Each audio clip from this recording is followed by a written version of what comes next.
سلام خدمت دوستان عزیز. امروز اومدم با آموزش دریافت کارت های روزانه همستر که میتونید به راحتی با یک بار آپگرید کردنشون بگیریدشون و 5 میلیون رو به دست بیارید.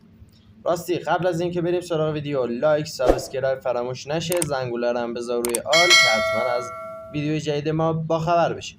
همینجور که میبینید کارت که الانم من گرفتمش داخل این قسمته و میتونید با یک بار آپگرید کردن بگیریدش و کارت دومم باز داخل همین قسمت چهارمه که 7 میلیون و 200 هزینه‌شه که من بگیرمش. راستی داخل کامنت ها هم بهم بگو که اگه برای تو هم میصرفه که این 5 میلیون رو بگی یا نه، ولی من به عشق خودتون میگیرمش.